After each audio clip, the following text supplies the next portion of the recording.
Madam Clerk, would you like to call roll again? We're back. Certainly. Councilmember O'Neill. Here. Councilmember Tu Ha Nguyen. Here. Councilmember Klompenstein. Here. Councilmember Kim Nguyen. Here. Mayor Jones. Here. And Mayor Pro Tem Beard and Councilmember Bui are absent. Thank you. Kingsley's not here. Who's going to lead us in the invocation? Ah, Maria. Okay. Can we have Maria lead us in the invocation, and can I ask Councilmember O'Neill to lead us in the pledge? Sure. I'd like to ask everybody to please prepare yourselves according to your faith. Dear Heavenly Father, as we gather here this evening to consider the important issues of our community, we ask for your presence in these proceedings. May you give us wisdom and guide the decisions made tonight for the benefit of all of the citizens of Garden Grove. Amen. Thank you. If you join me in saying the pledge, remove your hats, place your right hand over your heart. I pledge allegiance to the flag of the United States of America and to the republic for which it stands, one nation, under God, indivisible, with liberty and justice for all. Thank you. Thank you.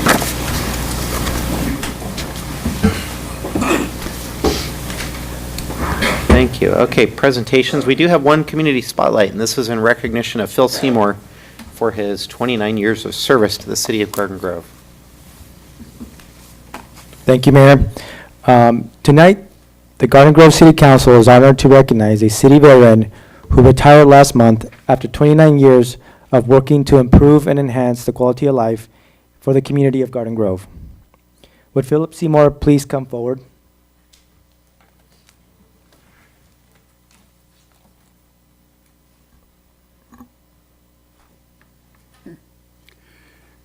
Thank you so much for this honor. It's been a pleasure working all those years out in those fields, enjoying the kids and the adults on the softball fields, working with the staff in community services.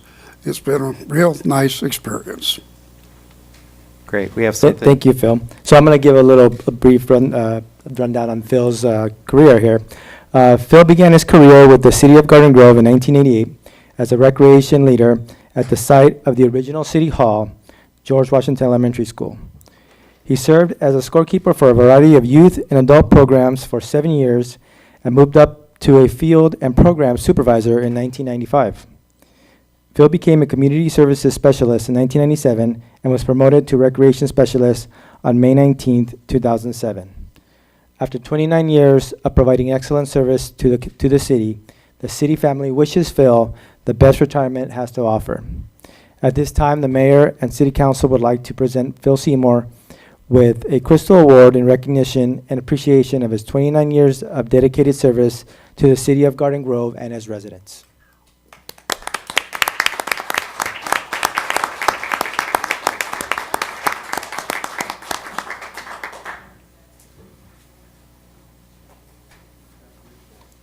It certainly is. That is really something. Thank you. Thank you so much. I'll give it to you. If you want to come, you can make your way right over here. We'll Okay. take a few pictures with you. All right.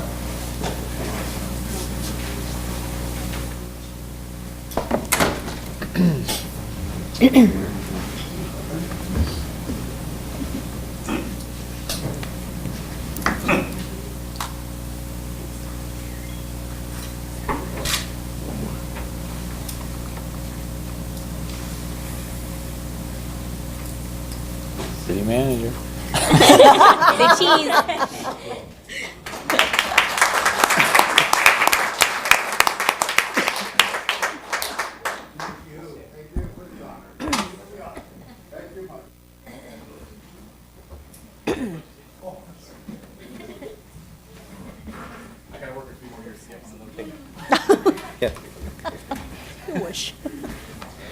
Phil, thank you so much for all your years of dedicated service on and around the fields all over town.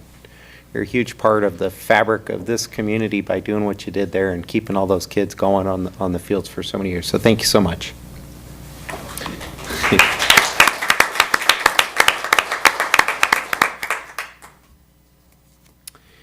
Okay, we'll move on to oral communications. I actually have a handful of cards. Excuse me, Mayor Jones.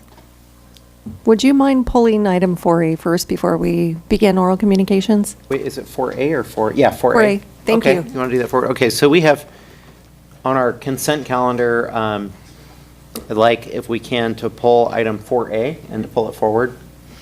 And do you have anything you'd like to report on it, or should I just go ahead and read the? Okay, good. So this is item 4A, and we'd just like to pull it. This is the resolution commending South Korea for hosting the Olympic Winter Games and the Paralympic Winter Games.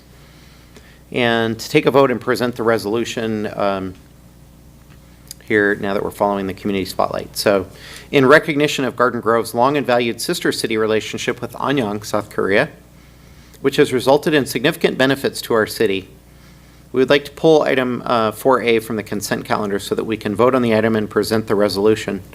The resolution formally commends South Korea for hosting the Olympic Winter Games and the Paralympic Winter Games, celebrates the Olympic spirit that is intended to promote peace and harmony throughout the world, throughout the camaraderie of international sports, and extends Garden Grove's best wishes for a safe and successful Winter Olympic Games and Paralympic Winter Games. Mr. Joe Pak, former president of the Sister City Association, and Mr. Jin Mo Kim are here this evening to receive the resolution.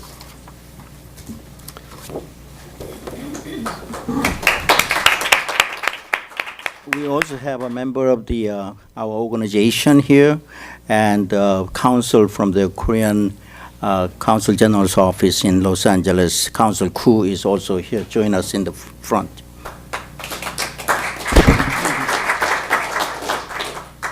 When we are ready to take a picture, I'm going to ask all of the members over here to come forward and take a group picture. Honorable Mayor and all the council members, I really appreciate doing the resolution for Winter Olympics and also Paralympic Games. I'm looking forward to attending the opening ceremony of the Paralympic Games on March 9th myself. And we are deeply honored to be able to receive this resolution from the city of Garden Grove, which is a sister city of Anyang, Gyeonggi-do, Korea. And I know that your assistant, Mina, is going to be one of the chaperone to take the 10 students to Anyang this year. And I'm sure everybody will enjoy the Korean hospitality. And I'd like to, at this time, ask council to say a few words. Oh, thank you. Thank you. Mayor and council members, it's a very great honor and pleasure to be here tonight. And on behalf of the Consulate General of the Republic of Korea in LA, I'd like to take this opportunity to express our gratitude for showing us such a strong support for the South Korea holding the Winter Olympic Games. And I hope everybody enjoy the rest of the games. And thank you. We have the actual resolution. For being here to receive it, yeah.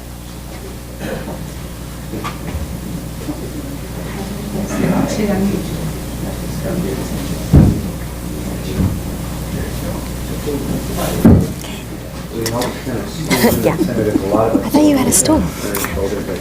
Yeah, but I'm going to be taller than you. And I'm in flats.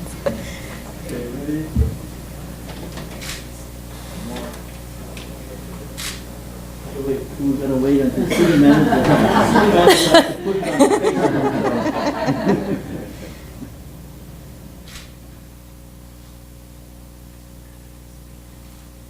Very good. Congratulations. Thank you. Very much. Thank you.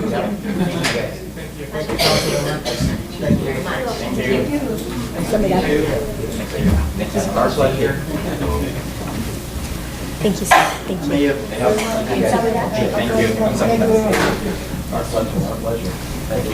Hi, good to see you again. 감사합니다. Okay, thank you. Oops, my chair's stuck.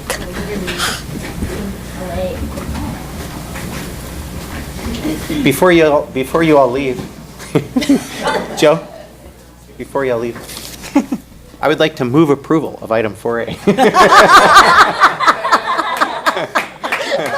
I'll second Second, that. call the vote. official.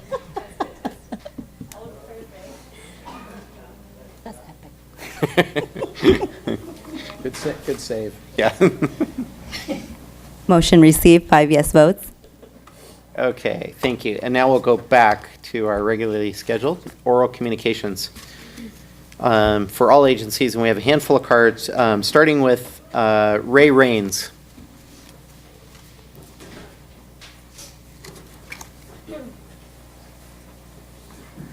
If I might get some clarity on this, is it illegal or is it not illegal to have an Airbnb in the city of Garden Grove? How do I clarify the, sorry, and I don't mean to be just the context of oral communications is it's not a dialogue, you're Right, just but commenting on I anything just- that you like. Before I even say anything, I'd like to know that I'm standing on the right ground with where I'm going. I have 2 houses directly across the street from me that are both Airbnbs. And one of them I've had to have the police come to 4 different times. And if this is against the law, I'm a veteran. I upheld the laws. I am an upstanding citizen. I obey the laws. I respect the police. I am fortunate to live in a community that is served well by the police department we have. If something is against the law, I want it enforced. I don't think it's right that this be going on, and it needs to stop because it depreciates our value in the neighborhood. It brings in people that don't live there and don't care. They're staying there for a short time. They make a lot of noise. They leave. They park all over the street in front of our neighbors' houses, my house, everybody else's house. The other concern I have is the city of Anaheim has permitted their streets for parking to prevent convention center parking in front of their houses. I'd like to see that done because I live 1 block off of Anaheim, and anytime there's something at the convention center, I have people parking on my street, which leaves me no parking because I have a 5th-wheel trailer in my driveway. I have 2 boys, my wife and myself, and it's not fair to me to have to put my neighbors out parking in front of their houses if I've got convention people parked in front of my house. So at this point, those are the 2 issues that I would really like to see addressed, especially if something's against the law. Thank you. Thank you. And thanks for coming out and taking the time to address us on those 2, and I'll make sure that someone from staff follows up with you. And we're well aware, by the way, of both of those issues, and they're a little bit complicated from legal technical standpoint. So we're aware of it, we're working on it. And I'll have somebody get back to you and give you more specific guidance on it. Yeah. Thank you. Bob Donaldson.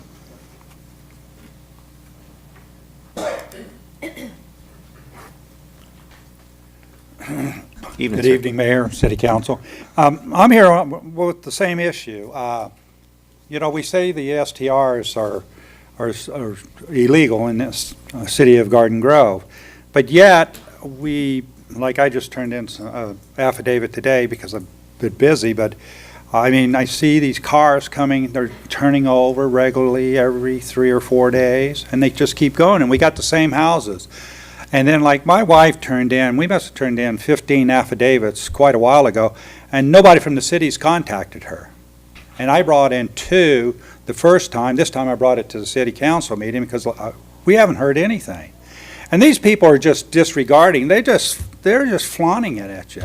And and I hate to say it, but my wife went to with one of the people to, I guess, the first hearing, and unfortunately the people representing the city don't seem to care about STRs operating in Garden Grove. And it was also sad that I was talking to my daughter. She called over and she was talking to somebody in Garden Grove, and one of the people on the phone said, "Oh no, STRs are fine in Garden Grove." And this came from the city to her.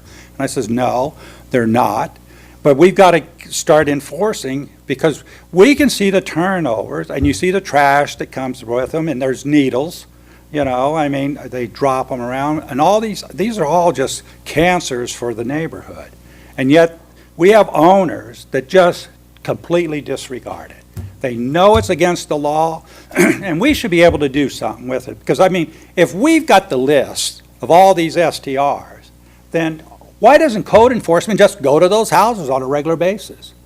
Because if it's going to be a $1,000 fine for each day of violation, and if we got like 25 that they can check, And I heard one gentleman said it was like 85 out of 90 days.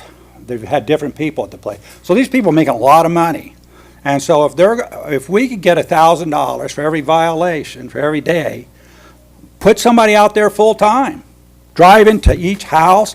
We have a list, excuse me, of the houses we suspect. And when people have different cars from Utah, Arizona, Nevada, that is not normal. And they're only in there for 2 or 3 days. And these people come and they lie.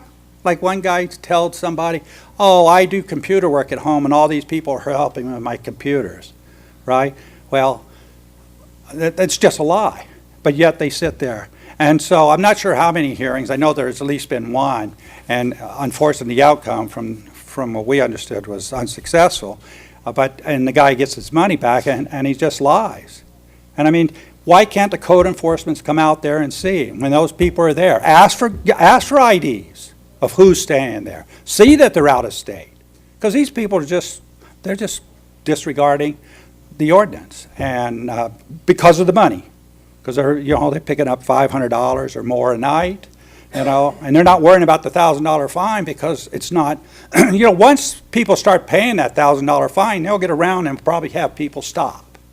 But until they have to pay, they're going to continue. And like I said, I watched them like 3 different days at the one house at the corner of Rickey and West Street.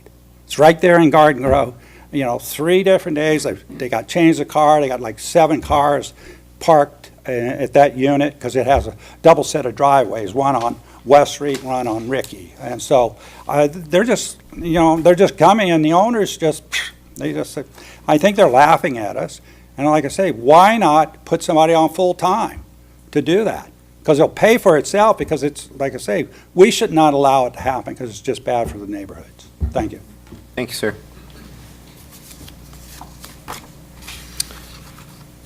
Joseph Bowie.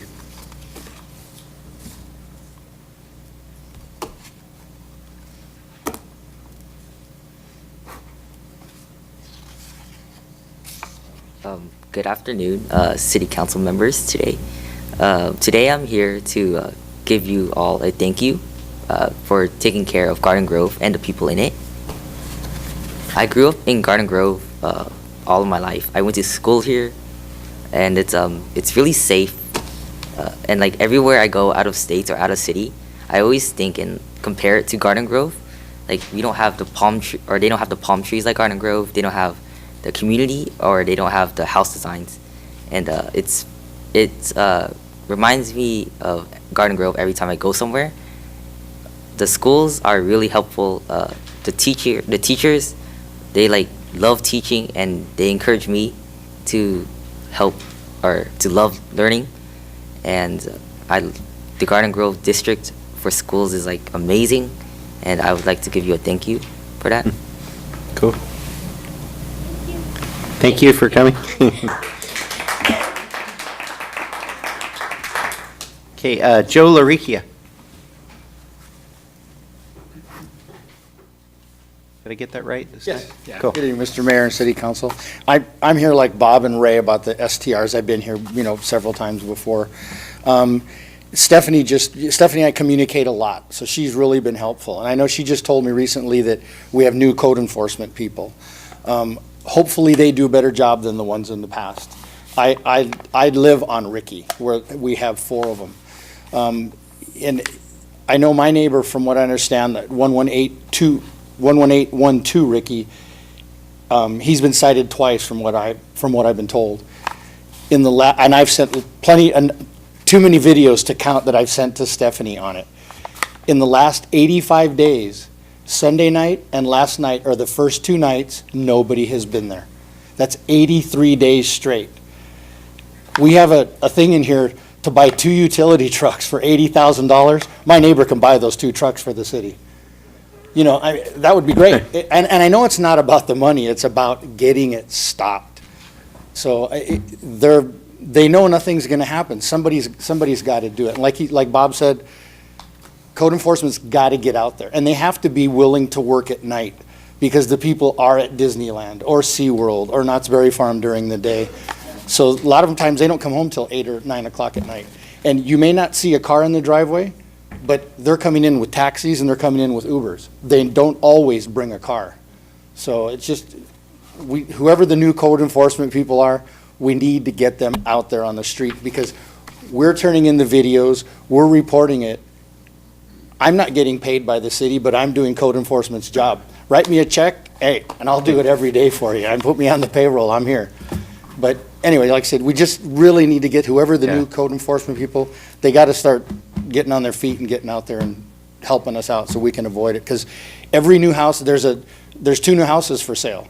So we know they're going to turn into STRs. As soon as they're for sale, that's what they're coming, so. Anyway, hopefully we can get somebody in there to start beating down the doors. Yeah. Okay, thanks. Thank you. Luke Din.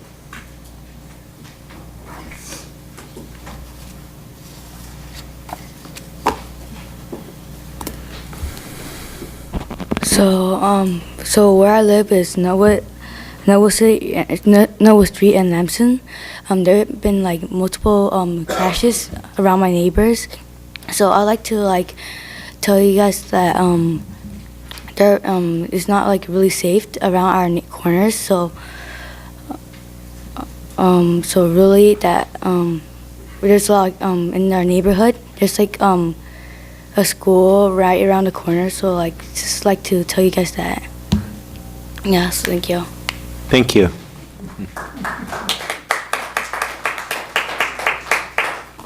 Charles Mitchell. There.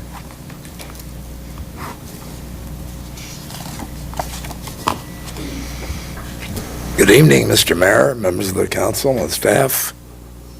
Goodness gracious, great bowls of fire. Well, I warned you it was coming. In less than 2 weeks, the chili cook-off at the American Legion Post on Beach Boulevard. You know the place, bean bags and statues. Well, everyone is welcome to come. Try your hand at winning the prize for the best chili. And maybe if our Korean students are in town, they might get a chance to see what traditional Southwest cooking is all about. If you need information, the phone number is area code 949-939-7074. Everyone is welcome. You don't have to be a member of the Legion, but come and enjoy it. We'll have live entertainment. Registration starts at 7:30. The cooking starts at 8 o'clock. Bring your own ingredients. Nothing prepared ahead of time. You got to do it right there in front of everybody. And then the tasting starts at noon, and we'll see who has the hottest chili. So again, everyone is welcome. I'd like to stay for the rest of the meeting, but unfortunately, I have to leave. I'm headed for the hospital. My wife just had her hip replaced yesterday. So until next council meeting, I bid you all a fond good evening. Please give her our regards. Thanks. Lynette Rake, or is it Rake? How do you say it? Reiki. Okay, sorry. Good evening. I wasn't going to speak tonight only because for the past 2 years I've been trying to have an issue addressed with the police department, and on my way here to this meeting, I got a call from the police department, but it's been something that I've been trying to have addressed for 2 years, and that is the intersection of John and Robert. There's a four-way stop, but most drivers seem to think it's optional. And I'm not talking about rolling stops, I'm talking about just blatantly racing right through the intersection. I personally have been this close to being hit multiple times, and there have been children also during the school to and from that have been that close to being hit. It's multiple drivers, it's not always the same one. We are discussing it on Nextdoor, the neighborhood site, frequently. And like I said, I have addressed directly to the police department and the traffic division, and it seems to have fallen on deaf ears until tonight. So I'm hoping that something will be done. There's going to be more enforcement. There's going to be visibility. At least that's what I was assured by the master officer that called me this evening. But just in case, I wanted to address you as well to perhaps follow up on that. The second issue also regarding that intersection and further is speeding along Robert and also along John. It's 25 mile an hour, as we all know, residential. But going northbound on Robert towards Chapman, you'd think it was the Audubon sometimes. And going both directions, whether it's westbound or eastbound on John, the speeding is horrendous. And this is specifically my observation between 7:30 and 8:30 a.m. and 2:30, 3:30 in the afternoon. School, to and from school hours. That's all. Thank you. Thank you. Down, yeah. Maybe we'll refer that to, well, staff to look at, or possibly even traffic commission to consider any ideas. Dylan Nguyen.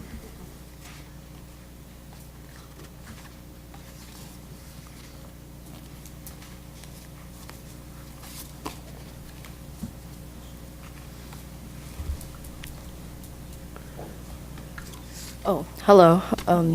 Good evening, I guess. I'd like to give thanks to the community service, for like taking control of like a great city in general. Like, I haven't seen kids like go flying from like speeding cars or like parking issues, I guess, because like I don't drive. But then life's great in Garden Grove, I guess. Awesome. Thank you. Cool. Thank you for coming. Thank you.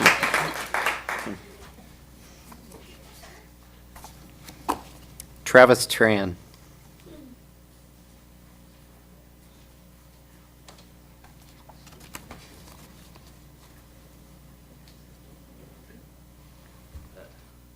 Good evening, ladies and gentlemen. I'd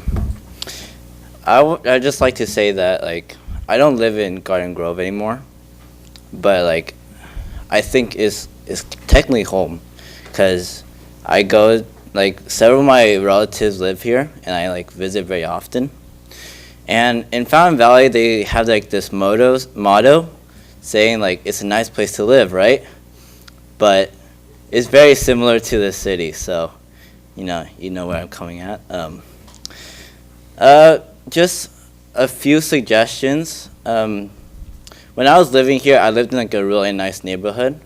Like, there wasn't really much parking problems or anything like that, but I would just like to say that, like, maybe expand the libraries, because lately I've just been, like, when I lived in California, me and my parents, we only go to like this library like over there. And I say like probably have some more festivals, charity events, and like, have the citizens involved, just hosted by you. And like, because when I lived in California, I mean not California, but Garden Grove, like I didn't even know who the mayor was, So, I mean, just a suggestion. You don't have to follow. Thank you. Thank you very much. Anyone else like to comment? That's all the cards I have. Or is there anybody else who's still wanting to speak? Please come forward.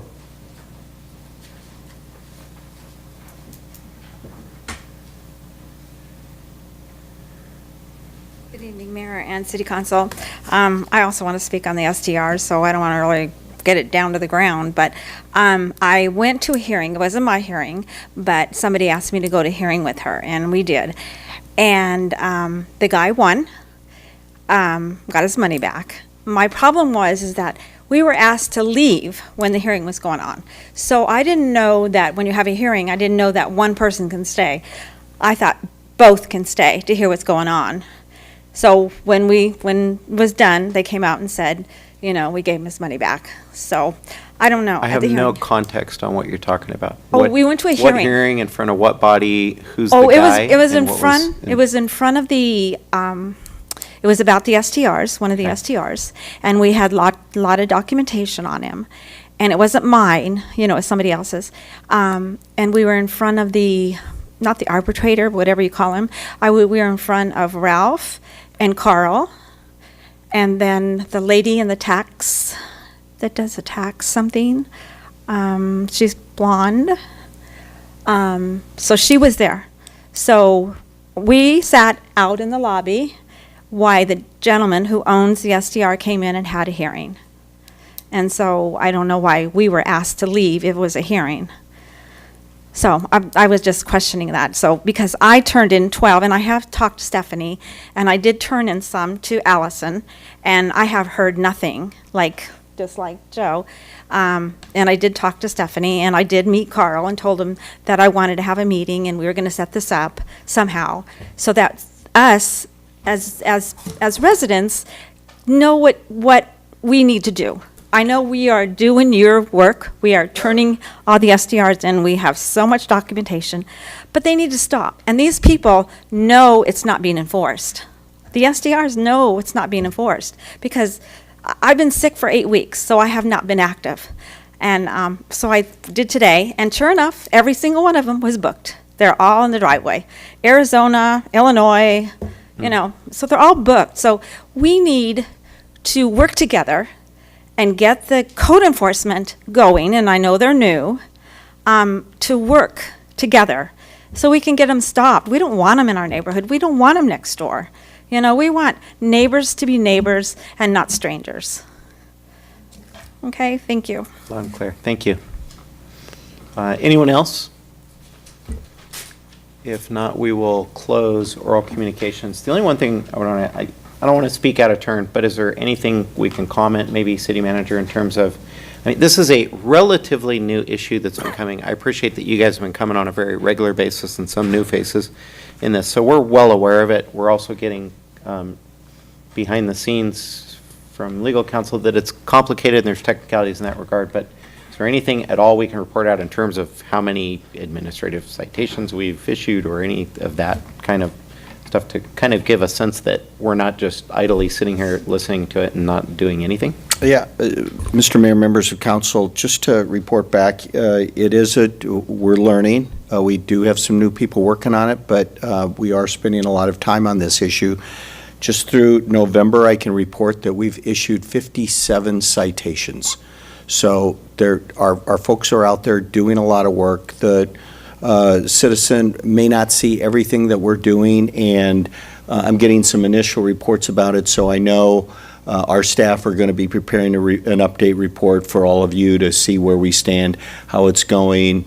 And of course, you know, our city attorney has worked a process with us. We can't be everywhere at one time, and of course, the process really lends itself to we need the community to help us. And I know they don't see everything that's going on behind the scenes all the time, but we have issued 57 citations, and I think there'll be a learning curve and we'll be as effective going forward. So, it's certainly something that we're paying attention to. So I'm happy to report that to you. Thank you. Omar? In terms of the hearings, whoever receives the citation, like any other process, has the right to appeal those citations.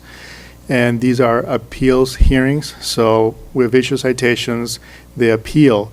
So when we have residents who provided some of the evidence, we call them to testify on our behalf, on the city's behalf. And in standard procedure, if you're a witness, you cannot be in the proceedings, during the proceedings, because and this happens in court as well, you don't want witnesses to hear what other witnesses are testifying to, because it can it can change the perception, your opinion, or your recollection of the facts. And so the hearing officer is not associated with the city, is a third-party hearing officer. Sometimes we have retired judges, and in many cases, they will say, if you're a witness, you cannot be in the proceeding listening to the other witnesses testifying, so they ask you to step out. So that is the reason why. Normally, you will have the officer, and sometimes you have lawyers on behalf of the property owners appearing, and obviously the attorneys and the property owner is always in the hearing.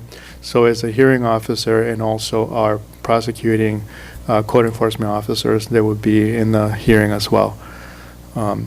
So they're not necessarily open to the public. It's a hearing that is provided by law to the property owner who received the citation. After that hearing, the hearing officer will issue a decision. If it's adverse to the city has to return the money, because one of the requirements to appeal is that you actually pay your fine. It's like a deposit of what the fine amount is. If you win the appeals, then you get your money back. If you lose the appeal, you can also, at that point, appeal that decision to the Superior Court. So far, we haven't had any Superior Court cases, but we have had 8 appeals hearings on these cases.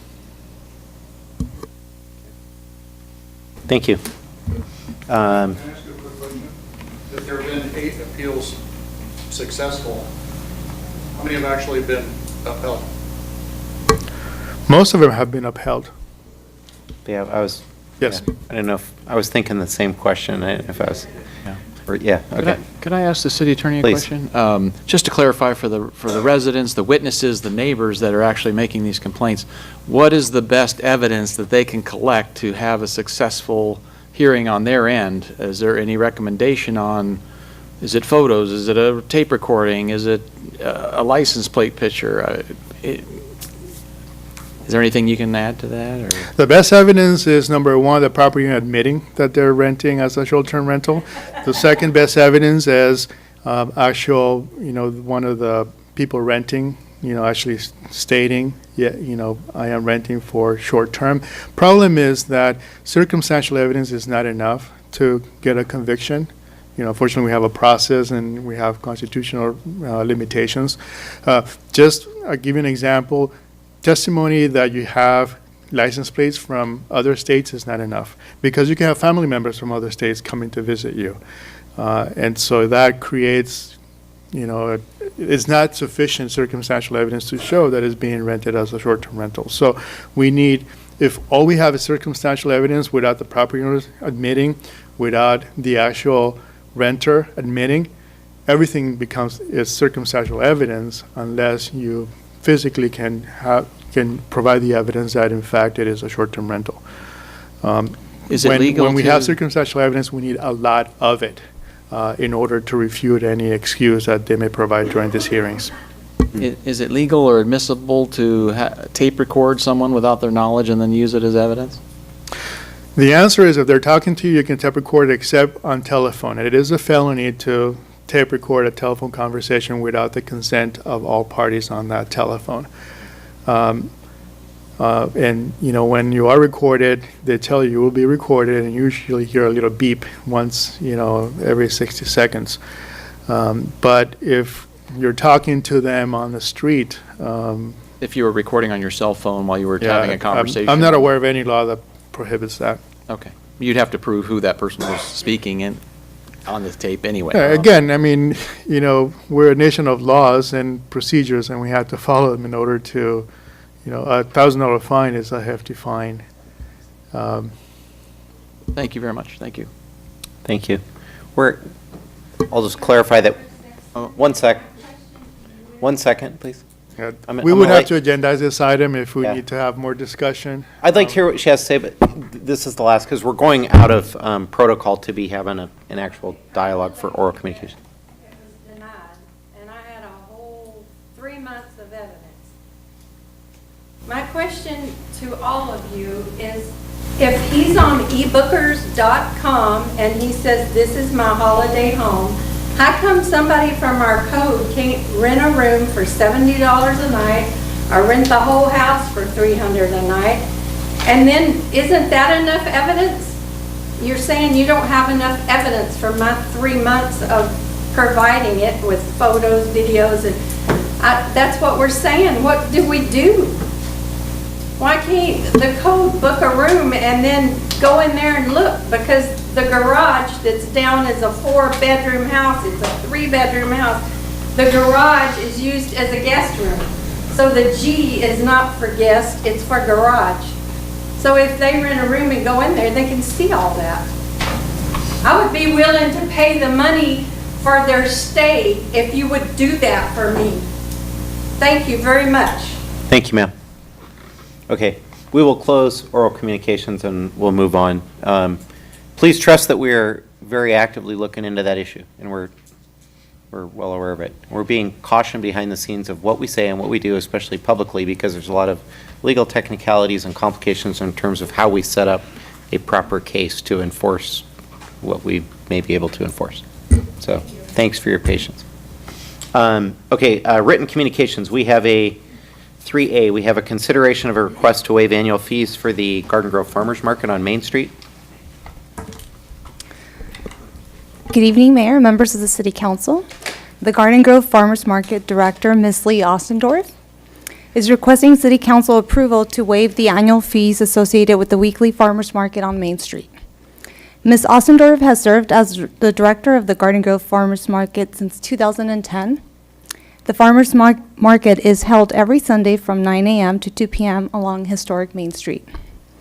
If this request is approved, the total amount in fees waived is $1,551.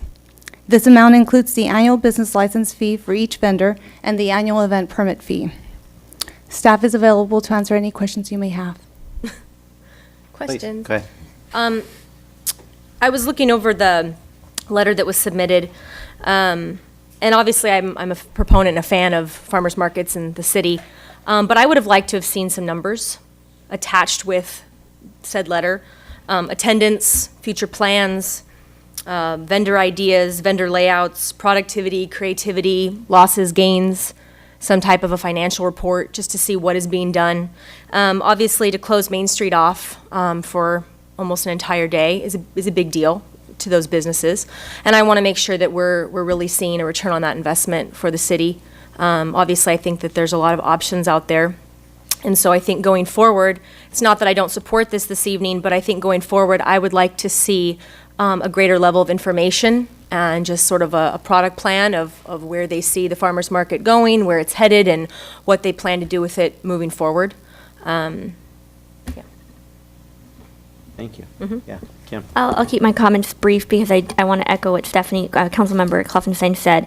I actually attended the farmers market this past Sunday with a group of non-Garden Grove residents. We were at the E Patisserie Cafe, and we happened to walk out and realized, oh, the farmer market's happening, because it wasn't so big that we didn't know what was going on. The idea behind it is great. Many cities have very successful farmers markets. The one in Garden Grove, small, cute, but I think there's a lot more that could be done, and it can draw more people out. We're reimagining Garden Grove. We're doing all these great things, and I think that time, that effort, and that space and the money that we are offsetting for them to continue to do this could be better utilized and more creatively done, I think, to echo what Stephanie said. So just wanted to make sure that, not that we don't support, or not that I don't support, but that I want to make sure that it's not going to be stagnant. There has to be some more activity around how we implement that farmers market. Yeah, and I'll echo that too. I mean, we can reimagine the farmers market. I've seen some successful farmer market in other cities that are like on a weekday afternoon, possibly maybe they move the day, or I'm open to anything really, but something to give it a little more oomph and make it where more people would come out and actually be able to purchase something there and be involved. Yeah. Don't feel like you have to say anything, but yeah. Okay. Yeah. Do we have to take action on this tonight? Is there a timeline issue? Is there whatever? I mean, I think there's a strong sentiment here, and I think it's. Well, I would move to approve this for now. I mean, unless there's any objection. Don't know. I'm saying I feel the same way you guys do. That the concept sounds cool, but my perception is, and my experience with when I've gone, that it's pretty lackluster. And with all the kind of cool and fresh new things we've got going on, maybe it's time to rethink it. Is this the right thing? Is this the right operator? Is this the right business plan, marketing plan that they have to do it? So I'd like to drill into some of those things, and especially they're coming to us to waive fees for doing this. So there should be some kind of public benefit and not just sort of a dead weight cost to the city to do something if it's not heading somewhere at least towards becoming something better than what I perceive it is at this point. So I don't know, I'd say maybe a little guidance from Janet, because you're in the sort of front line on dealing with the folks and dealing with this thing, but any sort of your professional opinion on how we handle these comments and implement this into, if we're going to give them some sort of concession, then what are we getting for it, and how do we quantify it, and how do we hold them to it, and how do we, account for it, right? Well, what we could do is just extend the existing permit for either 30 days or 60 days, and then allow them some time to come up with a plan. And if that plan is not up to par of what the council expects, then maybe we just do a 6-month permit instead of a 1-year permit. And in that time frame, maybe allow for other farmers market directors to come forward and see if they're interested in taking over the farmers market on Main Street, or somebody else. Who actually runs it? Is it like a private third-party group, or is it part of the GGDBA or something, or is there, who's? So I initially, know when exactly Lee who. Ostendorf came through, she came through with a recommendation from the DBA. And so it was the Main Street DBA that wanted to bring forward a farmer's market. So it was their recommendation to them, and over the years, they have continued to support Lee Ostendorf. So I do agree. I think initially the farmer's market was much larger, and now it has scaled back to a much smaller. Lee's justification for that over time has been that it depends the time of the year, the number of farmers, and so that makes it, vary from week to week and seasons. But I do believe that we could just make an extension of her permit and then have her come back with a plan, and then decide if we want to just do a 6-month permit, an annual permit, and see what other options we have to consider. Yeah, I'd very much like to see that too. And I think as part of that, we'd probably like to hear from some of the other stakeholders around there too, the Downtown Business Association. Yeah, I think What's their current there's a opinion? greater conversation that could be had here. Sort of, I picture if like Shaheen did a farmer's market, there'd be thousands of people there or whatever, Well, this is right? Southern And it'd be a California. different vibe, and it'd be a different thing any time of year, just because there's sort of a secret sauce that brings people out when certain people produce and touch things. And Yeah. so I don't know if it's the operator, I don't know if it's just the time of the year and the bad weather in Southern California, but it doesn't seem like there's that many people that come out to enjoy it, so we should maybe rethink it, especially if Right. we're giving away.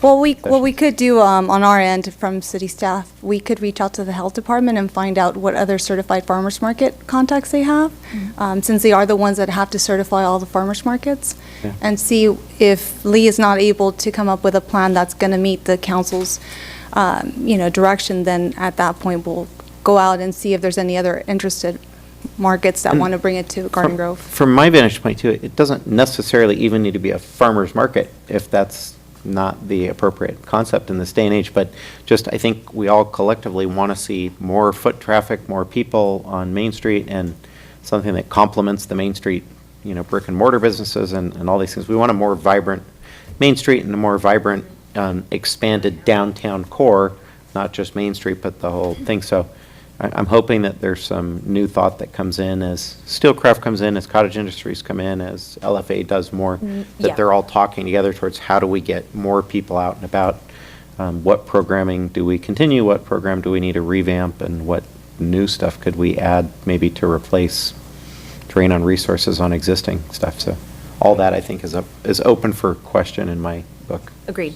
Quick question for Janet. On the current agreement, is that we waived the previous annual fees. When does that expire? The end of February or? It was actually at the end of January. Oh, So okay. she was a little late for this request this Okay. year.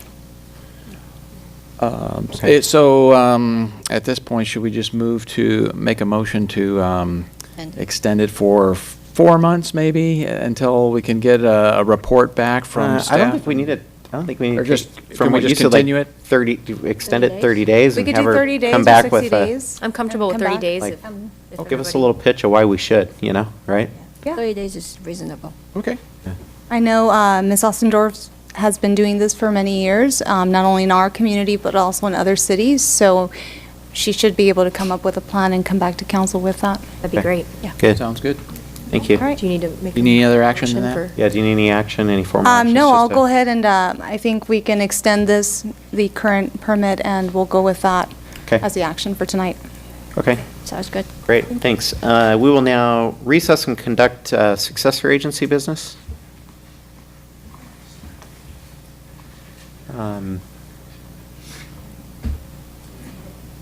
Liz, would you like to call roll?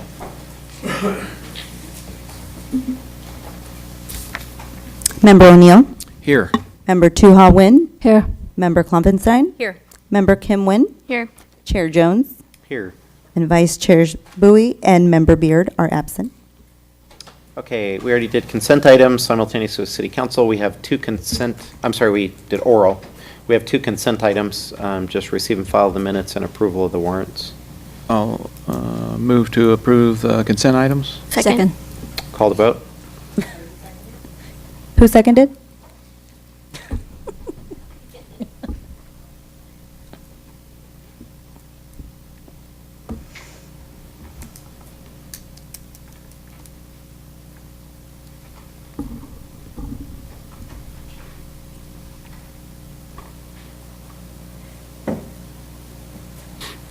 Motion received, 5 yes votes. Thank you. Any matters from agency members? Seeing none, we will adjourn back to city council. Reconvene to our own consent items. We already pulled for A.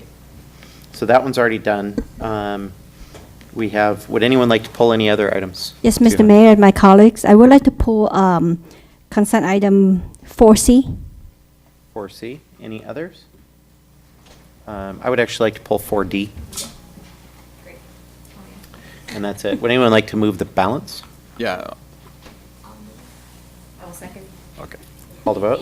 I'm sorry, who was the first? Motion-ish. Motion, second, okay. That side of the dais. And who was the second?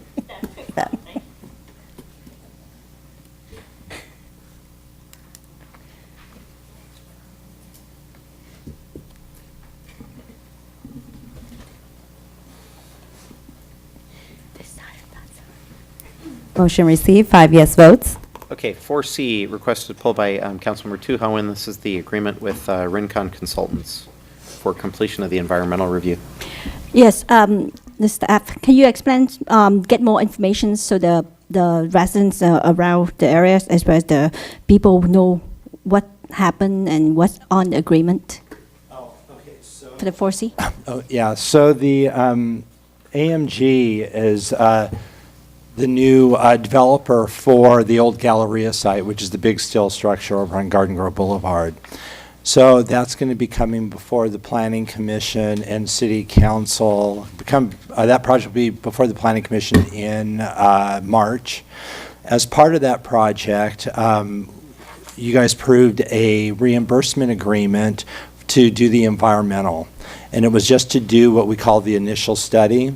So this is an amendment to the contract, which brings it over the $50,000 limit where the city manager can actually sign for a contract for environmental work. It's to actually finish the environmental, to do some additional traffic study as well as prepare the circulation and of the document and produce the final mitigated negative deck. There is no cost to the general plan funds on this. The developer will be paying the extra $15,000. Okay. Great. Thank you. Did you move it? Yes, I would like to move it. I'll second that. Call the vote.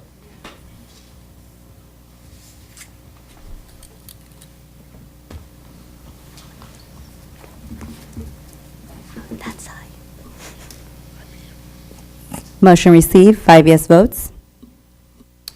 Thank you. Okay, I pulled 4D. I think maybe Stephanie wants to speak on it also. This is super cool. This was a, I think, kind of a Tom Tate idea. Mayor Tom Tate from Anaheim had this concept of pulling together all the various cities that span across Beach Boulevard, all the way from the beach to like La Habra. So it touches a number of different cities: Huntington Beach, Westminster, Midway City, County of Orange, Little Garden Grove, Stanton, Anaheim, Buena Park, La Habra. And it's just a cool concept of trying to kind of rebrand Beach Boulevard, being that it's a major, and it's actually kind of a Caltrans Highway 39, but it's a major arterial street with the name Beach Boulevard that connects you all the way down to the beach and touches through all these cities. And I think he just had a concept to try and spur some economic development and revitalization along the whole Beach Boulevard corridor, and by just sort of theming it out with proper signage that in some way themes you with the beach and oceans and sunshine and whatever in terms of the colors of the signage, and then demarks what city you're in as you're going all the way through from La Habra down to Huntington Beach. So just sounded kind of cool, and drawing awareness to Beach Boulevard and drawing eyeballs and attention on it. As a sidebar, Tom Tate has been talking to me recently about would I get involved and help guide them in towards how to do some kind of an open streets event or ciclovia type event along Beach Boulevard as part of this, and I'm happy to share our contacts, and maybe our staff can kind of chime in on that with him as well. So anyways, I just thought this is cool. It's a kind of multi-city collaboration to look at rebranding Beach Boulevard. And I think there's a whole lot of redevelopment opportunity all up and down Beach Boulevard, right? Funny, I don't think there are any actual Beach Boulevard addresses in Garden Grove. I may be wrong, but the only place that Beach Boulevard touches Garden Grove is right at Beach and Garden Grove Boulevard, like the old Mimi's, which I think had a Garden Grove Boulevard address, if I'm not mistaken. And that whole center is being redeveloped, but that's in Stanton. So that's one of those things where you look on the map and there's like a little strip that connects West Garden Grove to the rest of Garden Grove right at that intersection. But we really don't have any Beach Boulevard frontage, but we're still part of this discussion, and it still passes kind of right through our city. And obviously we're the beneficiary of all the traffic that comes in and out of our city through that. So anyways, did you want to comment on anything? Just that I think I'm interested to see how this plays out and how it moves forward. Obviously, in the discussion notes here, it says participation in the coalition does not bind or obligate the city to contribute financially. So I think for us, it's a great opportunity to share the knowledge that we've built, as you said, with open streets and so forth. There's a lot of areas at Beach Boulevard that could use some love and some zhuzhing, as it were. So this will be good to see. Yeah. And I'll also comment that City Manager Scott Stiles had attended some of those meetings with me. So did Mayor Pro Tem Chris Beard. I've seen him at some of these coalition meetings that Tom Tate has hosted, and so. And Mayor, members of council, I know John Montanchez and Janet and some of our staffing community services, they've attended some initial preliminary meetings of some of the staff along the corridor, I think primarily led by the folks from Buena Park, I think, are really involved in it. So they're talking to Caltrans and other folks about signage and, what kind of financial participation that they might be able to bring to some of the vision that Mayor Tate and others were talking about. So we're engaged. We don't, like, as the mayor said, we don't have a lot of footage other than just that one intersection, but we want to be good partners with everybody as well. Yeah. Thanks. Go ahead. I just wanted to make a comment that, we only have a small sliver of Beach Boulevard, but that I'm hoping that this effort also helps alleviate and helps those who are homeless who have been gathering around that area, especially by the freeway, not just displacement, but also for opportunities to help them, right? So I'm hoping that this coalition has those conversations also. Yep. And real quick, this can only benefit Garden Grove in another way, because Stanton and Buena Park have always had a hard time on their portion. So, but Garden Grove is right on the edge of that. District 1, Chris Beard, Mayor Pro Tem Chris Beard, and myself, District 2. Anything that happens along that stretch there between Stanton, especially the Stanton-Garden Grove border, will trickle into Garden Grove. So anything we can do to help that effort is going to be good. Thanks. With that, I'd like to move it. Second. Call to vote.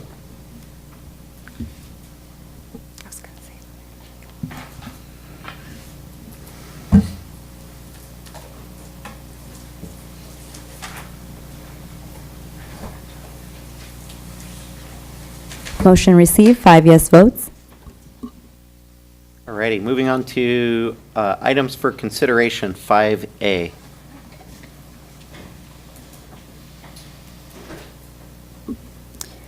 Tonight, we have an adoption of a resolution stating a grant, project title, and authorizing the city manager to execute a restricted grant agreement with the California Department of Transportation for the Garden Grove Active Downtown Plan. And Ms. Webb is here to do the presentation. Barely. Mayor and council members, as you know, we recently received this Caltrans grant for sustainable communities. We were the only Orange County city to receive one, so that's a kudos to us. It's for $340,000, and it's a little bit complex. There are many parts to it. A big chunk is community outreach into the disadvantaged communities that are to the east of downtown, and really finding out from them how they would have better access to the downtown, better access to active transportation, better access to the streetcar. So that's a big chunk of it. We also are looking at pedestrian improvements for downtown, how to connect to the other active transportation bikeway improvements that are happening, and also looking at emerging mobility tools for transit. So that should be an interesting part. So we are recommending that you adopt the attached resolution that will allow our city manager to sign off on the restricted grant agreement with Caltrans. Thank you. Okay. Any comments? Thanks, Aaron, for all you do and for Sure. going out and getting this money. I mean, this has been a priority of this city council. Has been stated to pursue grant funding to pursue all things active transportation, and this is a huge win to capture this. So very exciting times. Let's keep it going, and let's realize all these sort of visions that we've been talking about for quite some time. Let's make it actually happen. Yeah, to piggyback on that, the same, just congratulations to staff. This is an awesome opportunity, and really congratulations to our city. I think we'll really be able to benefit from this greatly. As she mentioned, some of the money in this and the outreach obviously will benefit and help the east side of Garden Grove, which is Councilmember Kim Wen's in my districts, District 5 and 6. So I'm really excited to roll up our sleeves and dig in and see what we can do to help our residents in those areas. It's going to be great. Again, just want to echo kudos to you guys as someone who's very familiar with grant writing. You know what it takes to put one together and all the things that you have to prepare in order to submit. So even that alone, kudos for doing that and then actually receiving the funding, great job. And echoing with Stephanie, I can't wait to work together with you and the rest of staff to see what we do with that. Thank you. Go for it. Well, just piggyback after the Stephanie and Kim. I'm going to double kudos to all of you because I think this is a big exciting thing for Garden Grove, and especially for the, all the active transportations that's going to help the residents. And since everybody's speaking, I'll go ahead. Join the team. It just shows that we've got great people working for the city of Garden Grove that go after these grants. We're doing the work. We're out there. Our staff is knowledgeable and experienced, and they're able to get these grants where other people are not. So they're doing the work. You look at some other large cities that neighbor us, and they're not getting some of these things, and you would think they might, but they're very active. I've been involved with a lot of the active transportation stuff with our arterials, our bike paths, and we can't ignore the right-of-way, the easement there that is a huge benefit to us to connect all these pathways. So it's going to be exciting the next decade or so to see what comes up. So I'm excited. Good. With that, I'd like to move adoption of the resolution and the amendments there too. Second. Sorry, who seconded? Me.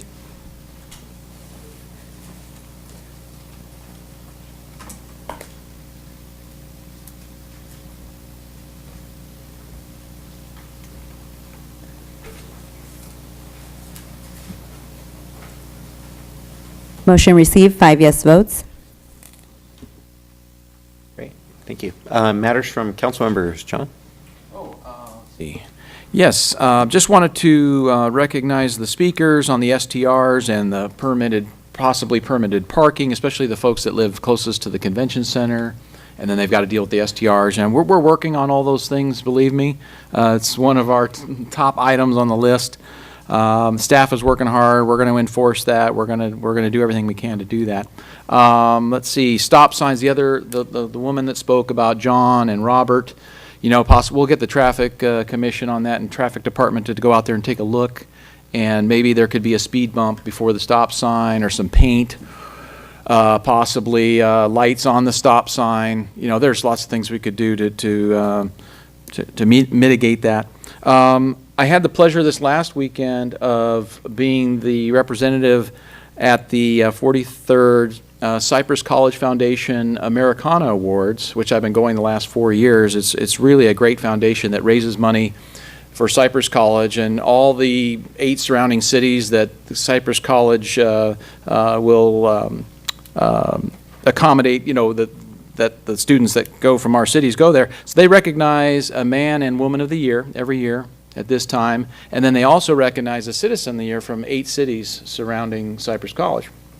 So this year, I had the honor of escorting Sister Breed O'Shea from St. Columban's, who's been there quietly, humbly doing her work for 35 years at St. Columban's School, which I am alumni, class of '79. Thank you. And I had the pleasure and honor of escorting her to get her recognition there. So it was a great event. They're doing great things there. I think Cypress College is the #1 community college, if not in the country. I think it's in the country. So great school. I think, Mr. Mayor, did you go to Cypress College at all? I did. You did? I thought you did, yeah. Okay, and then I just wanted to say that, so congratulations to Sister Breed. I wanted to, let's see what else here. I wanted to recognize that we're working on the code enforcement, the chili cook-off coming up, and also I can't go and close the meeting without saying thanks to my wife Sylvia for sticking with me. Tonight we celebrate our first date more than we do our wedding anniversary. So 33 years ago today, we were on our first date. So honey, I'll be home soon and we'll go somewhere. Very cool. Very cool. Thank you. Too hot. Well, tomorrow is Valentine's Day, so I would like to wish everybody a happy Valentine to all the residents of Garden Grove. And also, Lunar New Year is coming up on the first day of the New Year, going to be on Friday. So I would like to wish everybody luck, health, and prosperous. At the same time, would like to say thank you to all the Boy Scouts, all the young adult who take time to do civic engagement. We would like to hear more from you, and especially all the residents of Garden Grove. Please, if you have any idea, we would like to hear your feedback so we can do our job better.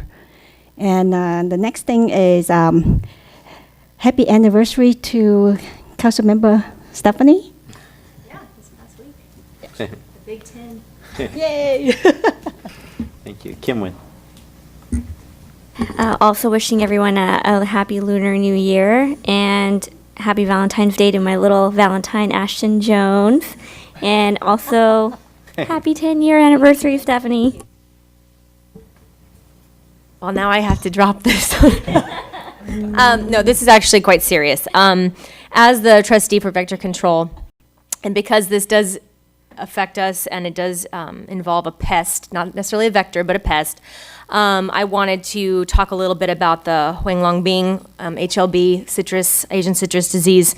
I met with some people from the Agricultural Department and OC Ag Commission, and they really laid out a great presentation for me and talked a lot about what is going on in both Anaheim and Garden Grove currently with this disease.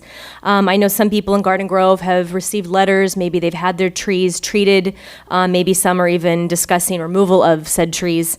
So I wanted to talk a little more about this and let everyone know, first and foremost, this isn't actually a city-driven issue. This isn't even a vector control issue. This is coming from the Food and Agricultural Department. We have a $2 billion industry of citrus in this state, and it's at risk. And we need to do our part in our backyards to protect our trees, some of which are, you know, almost 100 years old in some yards. We love our citrus and we're protective of it, so we need to take important measures to guard them. So this disease obviously kills citrus trees. There is no cure.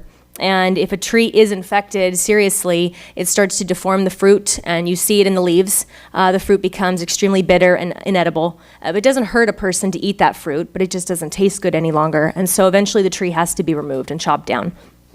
6 out of 10 residents have properties in Southern California with a citrus tree in their yard. And as I mentioned, this is a $2 billion industry at risk here in California. People from the agricultural department, as I said, have gone door to door and are treating trees. So if you see them, please try your best to cooperate with them, to speak to them, talk to them, let them into your yard to at least inspect the trees. This is just a way to preventative measure, if you will. So again, inspect the trees, cooperate with detection and eradication efforts, and be proactive. If you think you see something strange with your tree, discoloration of a leaf, deformed fruit, I have information here for you. You can call 1-800-491-1899 and schedule a free inspection. They'll come to your yard, they'll take leaf samples, and they'll let you know if your tree is infected with this citrus disease. Obviously, the city of Garden Grove is aware of this and has been very proactive in getting information out. If you go to our website, we do have a page with everything that you'll need to get more information, to educate yourself on this problem, and to obviously protect your trees further. So again, there's also another website, CaliforniaCitrusThreat.org is another great resource. So there's lots of ways to find out and find information on this. And finally, I've also asked the Department of Ag Commission to come up with a similar map that I did with vector control, which will show our district map, and it'll kind of give the hot spots and the quarantine area so that we, as council members in our districts, will have a better understanding of where the disease is residing currently and just getting that information out to the public. So if I have more information going forward, I'll share it here. Thank you. City Manager Scott Stiles, and then I'll close after that. Mr. Mayor, members of council, just one thing, just to follow up with Councilmember Tu Hao Nguyen and Councilmember Kim Nguyen to wish everybody a happy Lunar New Year, and to remind everybody it's not in the city of Garden Grove, but on Saturday morning in Westminster, all along Bolsa Avenue, will be the annual Tet Parade, and I'll just mention to you that Garden Grove Police and Garden Grove Fire, and I know many members of City Council will be there. I think the parade assemblage begins around 8 a.m. or so, and then sometime shortly after that, the whole parade gets going. If you haven't gone to it before, it's a lot of fun, and you will, I think you'll have a good time. So just want to wish everybody a happy Lunar New Year. Mayor, if I may jump in for just a second, I do need to report out of closed session that the City Council did authorize the City Attorney's Office to commence one item of litigation. It's an enforcement matter. The information will be public after the complaint has been filed and served. Thank you. I just have a couple quick things. One, I just want to give a shout out to Josh McIntosh for organizing a group of students from Pacifica High School Community Outreach Club. They got together this last Sunday morning and they collected 23 pounds of garbage from Main Street and the West Main Street parking lot. These kids all volunteered and made an impact in our downtown. So we just wanted to acknowledge them. Thanks, Josh, for bringing that to our attention, to give them a shout out. And thanks, Josh, for your effort in bringing that together. And then close on a more somber note. Regarding the passing of John Green, who was a Garden Grove fireman and very actively involved with the city for many years. On Monday, February 12th, Garden Grove Fire Department and the city of Garden Grove experienced a tremendous loss of retired and much beloved fire captain John Green. Previously serving the Buena Park Fire Department, John began his career with the Garden Grove Fire Department in 1988 as a firefighter paramedic. With diligence and hard work, he became a fire engineer in 1992 and a fire captain in 2002 until his retirement in December of 2012. John's dedication was unconditional and unwavering. Even beyond the day he retired, he remained an irreplaceable brother, mentor, leader, and captain to the entire fire team. Garden Grove Fire Department and City of Garden Grove offers its deepest sympathies to his wife, Amanda, and his family. He will be greatly missed, but always remembered. And with that, we will close. Thank you.